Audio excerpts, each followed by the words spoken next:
बता रहे हैं कि उनकी किताबों में क्या कुछ खास बात है, वो किस तरह की लेखनी लिखते हैं। हमारे पास ये पुस्तक है नवदीप जगाने के लिए नवदीप लिखा गया और इसमें कई संरचनाएं हैं जो काफ़ी ही लोगों को पसंद आएगी। संरचना है तुम्हारी बाहों में सुकून है, आराम है, दुनिया भर की चिंताओं से विश्राम है। ये लेख लिखा है अमृता शर्मा ने, बेहद ही खास है और वे कई स्तरों में काम कर रही है और लगातार अपने कविताओं के माध्यम से समाज को कई सारे संदेश दे रहे हैं। अमृता जी, आपको बहुत बहुत स्वागत है अर्जुन इस पर। धन्यवाद। सबसे पहले ये जानेंगे अमृता जी कि ये गीत है जो आपने लिखा है बड़ी चाव से और इसका मार्मिक अर्थ बहुत सारी चीज़ है। आप इस कविता का जो काव्य पाठ करके थोड़ा से लोगों को समझाएंगे किस तरीके से इसका अर्थ है। ज़रूर। असल में ये तो मैंने अपने श्रीमान के लिए लिखा था, उनको याद करते हुए, तो ज़रूर मैं चाहूँगी मैं दर्शकों को एक बार पढ़ कर के सुनाऊँ। तुम्हारी बाहों में सुकून है, आराम है, दुनिया भर की चिंताओं से विश्राम है। जब भी लगता है कि उलझ रही हूँ तमाम उलझनों में, तब मुझे तुम्हारी बाहों का अरमान है। प्रभु, जब समेटते हो अपनी बाहों में, तब मैं खुद से भी अनजान हूँ। मीठी नींद और संतोष का स्थान है तुम्हारी बाहें, यही यथार्थ है। सच कहूँ, योग, तप, व्रत और यज्ञ से मैं अनजान हूँ। तुम्हारी बाहें मेरे लिए पुण्य धाम है। तुम्हारी बाहों में बंध कर सीने से लगकर लगता है यही तो संपूर्ण आकाश है। सच, यही तो मेरा पुण्य विराम है। और इसका मैं ये जानना चाहूँगा, आपने बहुत ही मार्मिक और एक दिल की बात लिखी है। पत्नी होती है वो पति को समर्पण रहती है और जिस तरीके से आपने अपनी जो वेदनाओं की इसमें लिखा है, क्या लगता है कैसे उसके बाद जब ये गीत लिखे उसके बाद आपने कविता लिखा उसका क्या कुछ रिएक्ट था? रिएक्शन तो सामान्य था, कुछ बहुत अच्छा रिएक्शन नहीं था, क्योंकि अक्सर लिखते रहती हूँ तो पहले श्रीमान को ही सुनाती हूँ तो उन्हें पसंद आती है कविताएं। मैं कुछ भी लिखूँ तो हमेशा अप्रिशिएट ही करते हैं, सराहना करते हैं। तो बहुत अच्छा नहीं, लेकिन हाँ खुश थे। आपने ये पब्लिश कराया अपनी कविताएं की, तो किस तरीके से आपको कठिनाई का सामना करना पड़ा?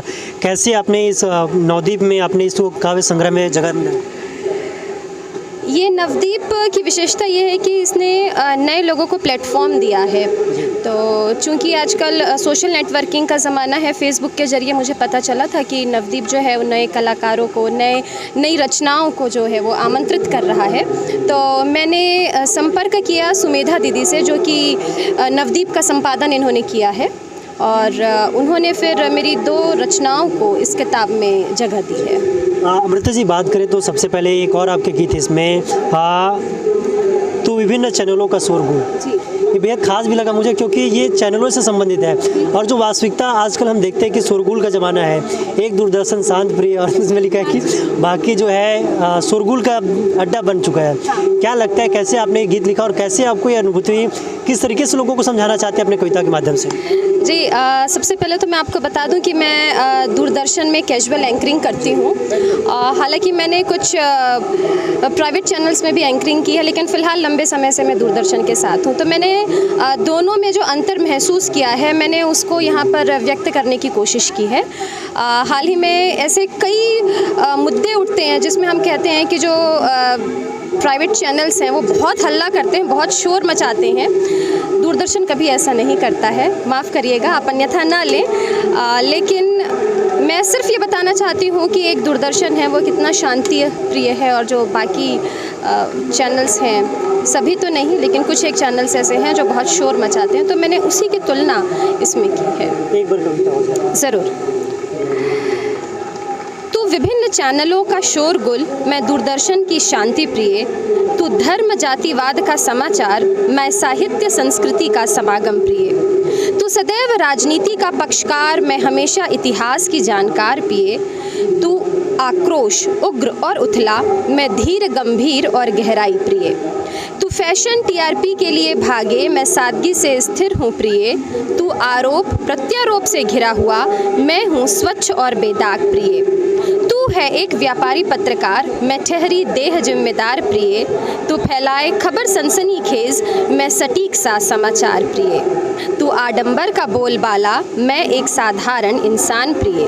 फिर भी भी मेरी पसंद का, तू है एक सुंदर सा फूल गुलमोहर और मैं हूँ वृक्ष छायादार प्रिय, मैं हूँ वृक्ष छायादार प्रिय, मैं हूँ दूरदर्शन प्रिय, मैं हूँ दूरदर्शन।